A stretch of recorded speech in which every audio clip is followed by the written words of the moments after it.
तो दोस्तों कैसे हैं आप सब। मैं आप सबके लिए लेकर आया हूँ भूतिया पेड़ की कहानी। एक गांव में एक राजा हुआ करता था। वह हमेशा अपनी प्रजा के हित में कार्य किया करते थे।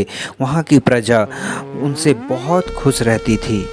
इन एक गिद्ध अपने मुंह में भूतिया पेड़ की बीज लेकर उड़ रहा था और वो उस गांव से उड़ रहा था। अचानक से उसके मुंह से वो बीज उस गांव में गिर गया। वह बीज भूतिया था, इसीलिए अगले दिन ही वह पौधा बन गया। वहाँ के स्थानीय निवासियों के बीच पौधे को देखकर हैरान रह गए, क्योंकि पौधे का रंग काला था। बाद में लोगों ने आपस में चर्चा की और ये समझा कि खेत में लगने वाली कोई घास पत्ता का या वनस्पति होगी। दूसरे दिन वह पौधा काफ़ी बड़ा हो गया। लोगों को और ज़्यादा दुविधा हुई कि एक ही दिन में पौधा इतना बड़ा कैसे हो सकता है। होते होते वो पौधा बहुत बड़ा पेड़ बन गया।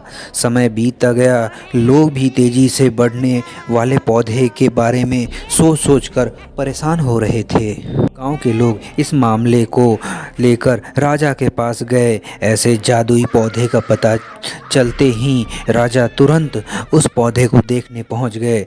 राजा को जैसे ही पता चला कि वह काले रंग का पौधा दिन पर दिन बढ़ता जा रहा है, तो वो भी उस पेड़ को हैरानी से देखने लगे। राजा उस पेड़ के पास चौथे दिन पहुंचे थे और वो पेड़ बहुत बड़ा हो चुका था। वो अपनी तेजी से फैल रहा था कि किसी को यकीन नहीं हो रहा था।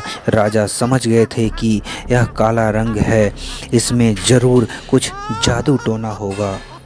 ये देखकर राजा ने घोषणा कर दी कि इस पेड़ को जो ख़त्म करेगा उसको मेरी तरफ से 100 किलो सोना दिया जाएगा, और यही नहीं, मेरे मरने के बाद मेरे राजगद्दी पे वो इंसान राज करेगा, उसको वो राजगद्दी सौंप दी जाएगी और मेरे राजगद्दी पाने का हकदार भी बनेगा। इतनी बड़ी घोषणा सुनने के बाद हर कोई पेड़ को ख़त्म करने में अपना दिमाग लगाने लगा। राजा के सारे चतुर मित्रों ने भी तकरीब सब कोई अपना दिमाग लगाया, पर उस पेड़ को कोई भी नष्ट नहीं कर पाया।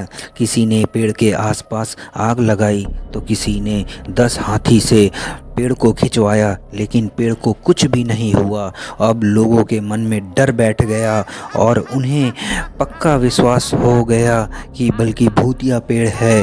तभी गांव में एक समझदार व्यक्ति को राजा की घोषणा का पता चला। जानकारी मिलते ही वो अपने गुरु के पास भूतिया पेड़ से जुड़े रहस्य को जानने के लिए पहुंच गया। अपने ध्यान की शक्ति को एकत्रित करते हुए देखा और उससे पूछा, क्या तुम पेड़ को ख़त्म करना चाहते हो? समझदार व्यक्ति ने जवाब दिया, हाँ गुरुजी, सब उससे परेशान हैं। गुरुजी ने बताया कि उसे ख़त्म करने का एक ही तरीका है। उसके लिए तुम्हें उस पेड़ के आसपास बहुत सारे नमक डालना होगा। इस तकरीब के बारे में जानते ही वो व्यक्ति तेजी से राजा के पास गया और कहा, इस पेड़ के आसपास आपको नमक डलवाना होगा। ऐसा करने पर वो पेड़ ख़त्म हो जाएगा। राजा ने अपने सैनिकों के ठीक ऐसा ही करने को कहा। सैनिक ने मिलकर पेड़ के चारों ओर खूब सारा नमक डाल दिया। नमक डालने के एक दिन बाद पेड़ का आकार कुछ कम हुआ। होते होते 5वें दिन तक पेड़ का एकदम छोटा हो गया। उसके बाद वो पेड़ पूरी तरह से गलकर गायब हो गया। व्यक्ति की तकरीब काम कर गई और राजा ने खुश होकर उसे इनाम की 1000 सोने की मोहर पहले दी। उसके बाद एक पत्र दिया जिसमें लिखा था कि वो राजा के मरने के बाद उसकी गद्दी को संभालेगा। वो समझदार व्यक्ति खुश होकर अपने घर चला गया। कहानी से सीख।